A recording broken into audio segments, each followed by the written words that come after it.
Hi student, welcome to my channel ASC commerce career. आज हम लोग पार्टनरशिप के बारे में पढ़ेंगे और उसमें भी टॉपिक होगा admission of A partner, admission of a new partner. जब न्यू पार्टनर एडमिशन लेते हैं तो क्या इफेक्ट पड़ता है। और आज हम इसमें एक टॉपिक पढ़ने वाले हैं न्यू प्रॉफिट शेयरिंग रेशियो। तो सबसे पहले हम लोग थोड़ा सा part admission of a new partner का इंट्रोडक्शन पार्ट जान लें। न्यू पार्टनर जब भी कोई बिजनेस में आता है तो पुराने पार्टनर पर उसका इफेक्ट पड़ता है, क्योंकि वो जो प्रॉफिट एंड लॉस का रेशियो उसका जो पहले का होगा और जैसे ही न्यू पार्टनर आएगा तो उससे क्या होगा कि उसका प्रॉफिट एंड लॉस का जो होगा वो रेशियो डिक्रीज करेगा। पहले जो उसको प्रॉफिट होता था वो डिक्रीज करेगा, क्योंकि वो सेक्रीफाइस कर रहा है न्यू पार्टनर के लिए, इसलिए उसका रेशियो जो है वो डिक्रीज करता है। अब थोड़ा सा हम लोग पहले इंट्रोडक्शन पार्ट पर आ जाते हैं। पार्टनरशिप मिनिमम 2 और मैक्सिमम 20 मेंबर के द्वारा किया जाता है। अगर बैंकिंग से रिलेटेड बिजनेस है तो 2 पर्सन होने चाहिए, 2 पर्सन होने चाहिए, और जनरल बिजनेस है तो उसमें 20 पर्सन होने चाहिए। पार्टनरशिप एक्ट 1932 के हिसाब से जब भी कोई भी नया पार्टनर बिजनेस में आता है तो उसके लिए ओल्ड पार्टनर्स की सहमति जरूरी है। जब भी कोई नया पार्टनर आएगा तो बिना सारे ओल्ड पार्टनर से बात किए हुए सबकी सहमति का कोई भी पार्टनर की एंट्री नहीं दिया जा सकता है, नहीं तो ये पार्टनरशिप फर्म इनलीगल हो जाएगा। अब इस फर्म को के मेंबर कोई भी इंडिविजुअल पर्सन भी हो सकता है, कोई भी माइनर भी हो सकता है, लेकिन माइनर के केस में वो सिर्फ फर्म के प्रॉफिट में शेयर होल्डर होगा, लॉस में शेयर होल्डर नहीं होगा, किसी भी डिसीजन मेकिंग, किसी भी मीटिंग का वो पार्ट नहीं होगा। कोई भी फर्म भी पार्टनर बन सकता है और फर्म के अलावा कोई भी अदर इंस्टीट्यूशन या एसोसिएशन भी पार्टनर हो सकता है, किसी भी फर्म का पार्टनर हो सकता है। अब क्वेश्चन ये होता है कि एडमिशन जब होता है न्यू पार्टनर का तो वो क्यों होता है, उसकी क्या आवश्यकता है। तो need for admission of a new partner, नए साझेदार के प्रवेश की क्या आवश्यकता पड़ती है। तो नए पार्टनर से आने से कैपिटल हमारा इंक्रीज करता है, गुडविल हमारा इंक्रीज करता है, मैनेजमेंट स्किल, मैनेजमेंट क्षमता, प्रबंधकीय क्षमता हमारा जो है वो बढ़ता है, हमारा एक्सपर्ट जो होते हैं वो आते हैं, जिससे हमको किसी भी तरह का डिसीजन लेने में, डिसीजन मेकिंग में हमको सहायता मिलता है। कंपटीशन खत्म हो जाते हैं, जो आपको बिजनेस से रिलेटेड बहुत सारे कंपटीशन होते हैं वो। अब आपको इसके कुछ इफेक्ट्स भी होते हैं, effects of admission of new partner. नया पार्टनर के प्रवेश के प्रभाव क्या होंगे। तो जो पुराना पार्टनरशिप फर्म है उसको फिर से हम लोग पुनः गठन करते हैं। अब पार्टनर की संख्या बढ़ जाएगी। अब सारे पार्टनर फर्म के प्रॉफिट को लेकर, उसके राइट्स को लेकर सोचेंगे। सारे नए पार्टनर जो होंगे उन पर उनका भी नए संपत्ति जो होंगे, एसेट्स जो होंगे उस पर उनका भी हक होगा। गुडविल बढ़ जाएगा, फर्म का कैपिटल बढ़ जाएगा। जब नया पार्टनर फर्म में आते हैं तो वो कैपिटल लेकर आते हैं। इसको हम लोग अगले क्लास में पढ़ेंगे, कैपिटल और गुडविल के बारे में। आज का पार्ट हम लोग का जो आज का जो हम लोगों का लेसन होगा वो होगा new profit sharing ratio. New profit sharing ratio क्या क्या जरूरत है, क्योंकि जैसे ही कोई पार्टनर एंट्री करेगा तो पुराने पार्टनर को कुछ ना कुछ सेक्रीफाइस करना पड़ता है। इसके कई कंडीशन हो सकते हैं, जैसे number 1, when only new partners ratio is given। अगर सिर्फ एक ही पार्टनर, नया पार्टनर जो है उसी का रेशियो दिया हुआ रहता है तब हम लोग उसको क्या करते हैं। तो जब नया पार्टनर का सिर्फ रेशियो दिया रहेगा तो पुराने पार्टनर जो होंगे उनका जो पुराना रेशियो होगा उसी के हिसाब से नए पार्टनर का शेयर को हटाकर और उसके शेयर ऐसे प्रॉफिट दिया जाएगा, या लॉस जो होगा उस लॉस में ये पार्टिसिपेट करेंगे। सेकेंड पॉइंट होता है when old partners distribute to balance share in a fix proportion. जब पुराने साझेदार शेष हिस्से को निश्चित अनुपात में मानते हैं तो हम लोग पूरे को 1 मान लेंगे। पूरे बिजनेस को हम लोग 1 मान लेते हैं और सबसे पहले नए साझेदार का जो शेयर होगा उसमें 1 में से उसको माइनस करते हैं और बैलेंस जो बचता है उसको जो नए रेशियो होंगे उस रेशियो में हम लोग पुराने साझेदारों में, पुराने पार्टनर्स में बांटते हैं। फिर से ध्यान दीजिए, हम लोग पूरे बिजनेस को, पूरे सब साझेदार के हिस्से को, पूरे पार्टनर्स के शेयर को 1 मान लेंगे और नया पार्टनर जो शेयर ला रहा है, नया पार्टनर का जो रेशियो होगा वो उस 1 में से माइनस कर लेंगे। फिर जो बैलेंस बचेगा उसको हम लोग जो है गोल्ड पार्टनर में डिस्ट्रीब्यूट करते हैं। इसको हम लोग एक न्यूमेरिकल्स के द्वारा भी देखेंगे, लेकिन अभी थोड़ा सा हम 2-3 पॉइंट और हैं वो बता दें, फिर हम लोग न्यूमेरिकल्स पर आएंगे, उसको न्यूमेरिकल्स से हम लोग समझेंगे। तीसरा पॉइंट होता है जब नया साझेदार पुराने साझेदारों से एक निश्चित अनुपात में लाभ का हिस्सा प्राप्त करता है। When new partners acquire profit from old partners in a certain percentage, ऐसे केस में नया जो पार्टनर होता है वो पुराने जो ओल्ड पार्टनर होते हैं उनसे एक फिक्स रेट से जो है आप शेयर से वो प्राप्त करता है।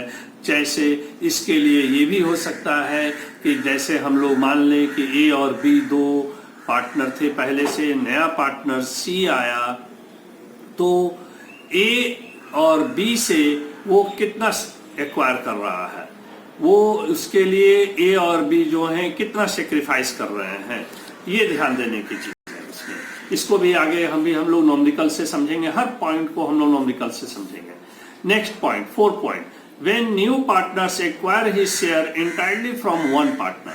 कभी कभी ऐसा भी होता है कि ए और बी जो ओल्ड पार्टनर होते हैं उसमें से कोई एक ही पार्टनर सेक्रीफाइस करता है, तो जो भी नया पार्टनर का शेयर होगा वो जो पार्टनर से एक्वायर कर रहा है उसमें से माइनस हो जाएगा, लेकिन दूसरे का जो पुराना शेयर था हूबहू वही शेयर होगा, बी में कोई चेंजिंग नहीं होगी। 5th point, when old partner sacrifice a certain part of their share to the new partner. जब पुराने पार्टनर साझेदार अपने हिस्से का एक भाग नए साझेदार को दे देते हैं। अपने सबसे पहले क्या होता है कि हम लोग पुराना जो पार्टनर हैं उनका शेयर को देखते हैं, उनके शेयर को हम लोग क्या करते हैं कि उसके कंपैरिजन से हम लोग नए पार्टनर को देते हैं। अब उसमें होता है कि पुराने शेयर जो होते हैं वो कितना सेक्रीफाइस कर रहा है नए के लिए। अब जो जितना जितना सेक्रीफाइस करेगा, ए और बी अगर सी के लिए सेक्रीफाइस कर रहा है तो जितना सेक्रीफाइस कर रहा है उस दोनों पार्ट को हम लोग ऐड कर देंगे। आप फिर से ध्यान रखेंगे कुछ पॉइंट्स का। जब भी नया पार्टनर बिजनेस में आता है तो पुराने पार्टनर को कुछ ना कुछ सेक्रीफाइस करना ही पड़ेगा। जैसे मान लो कि आपके पास 100 रुपया है, ए और बी इक्वल पार्टनर हैं और उनको 100 रुपया था पहले, तो प्रॉफिट होता था तो 50 और 50 रुपीज दोनों को मिलता था। अब नया पार्टनर सी आ गया और उसका रेशियो 20% हो गया, तो 100 में 20 मिल जाएगा सी को, रेस्ट जो बच गया वो 80 रुपीज। अब उसको ए और बी में डिस्ट्रीब्यूट किया जाएगा, तो ए को 40 रुपीज और बी को 40 रुपीज मिलेगा। अब हम लोग इसको एक एग्जाम्पल से समझेंगे, एक न्यूमेरिकल से समझेंगे। आप ध्यान से बोर्ड पर देखेंगे, हम लिखेंगे, उसको बोलते जाएंगे, आप लोग ध्यान रखेंगे उसको और ध्यान से देखिएगा। हम उसको रिपीट भी करेंगे। और अगर आपको ये पसंद आ रहा हो हमारा ये वीडियो, तो आप अपने दोस्तों के साथ भी इसको शेयर कीजिएगा, सब्सक्राइब भी कीजिएगा। अब हम लोग थोड़ा सा ध्यान से बोर्ड पर देखेंगे। A and B are partners in a firm sharing profits and losses in the ratio of 2:1. They admit C in partnership for 1/6 share of profit. Calculate new profit sharing ratio. ध्यान से question को देखिएगा, फिर से एक बार देखिएगा। A and B are partners in a firm. A और बी पार्टनरशिप फर्म में पार्टनर्स हैं। Sharing profit and losses in the ratio of 2:1। उनका प्रॉफिट एंड लॉस का जो रेशियो है वो 2:1 है। They admit C is partnership for 1/6 share of profit. नए पार्टनर सी को जो पार्टनरशिप फर्म में आ रहा है उसका फ्यूचर रेशियो 1/6 होगा। अब आपको कैलकुलेट करना है न्यू प्रॉफिट शेयरिंग रेशियो। ध्यान से देखिएगा, हम लोग टोटल प्रॉफिट को 1 मान लेते हैं। Total profit be 1, total profit be equal to 1। तो सीज का शेयर देखिए कितना दिया हुआ है, सीज शेयर इक्वल टू 1/6। अब हमको रिमेनिंग शेयर निकालना होगा। तो रिमेनिंग शेयर इसलिए कैलकुलेट करते हैं कि ओल्ड पार्टनर को का शेयर क्या होगा।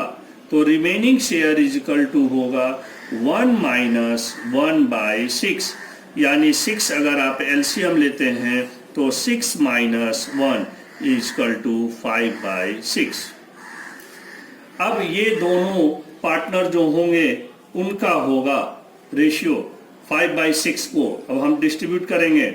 द रिमेनिंग, ध्यान से देखिएगा, the remaining share of profit is to be shared by A and B in old ratio। Old ratio करने का मतलब कि A और B का जो रेशियो है उसको हमको देखना होगा 2:1। अब हमको इसी रेशियो को ध्यान में रखते हुए करना होगा। अब ध्यान से देखिएगा, पहले से कितना दिया हुआ है उनका। इज न्यू शेयर कितना होगा, is new share is equal to, पहले से उनका 2/3 था और अब यहाँ देखिए ये जो आया 5/6, इसको ध्यान से देखिए, इंटू 5/6, इसका मतलब 10/18। इसी तरह से हम लोग B का भी निकाल लेंगे। B is new share, B का शेयर था 1/3 इंटू 5/6, तो 5/18 होगा। C का जो शेयर है, C's न्यू शेयर वो है 1/6। अब हम लोग क्या करेंगे कि न्यू रेशियो क्या होगा निकालेंगे। तो the new profit sharing ratio of A, B and C। ध्यान से देखिएगा आप लोग कैसे कैलकुलेशन हम लोग करेंगे। A का 10/18, B का 5/18 और C का 1/6 है। तो एलसीएम 18 लाने के लिए C में नीचे भी 3 से इंटू करेंगे, ऊपर भी 3 से करेंगे, तो 3/18। अब सबका हमारा आ गया। अब हम लोग क्या करेंगे, सबका एलसीएम इक्वल हो गया।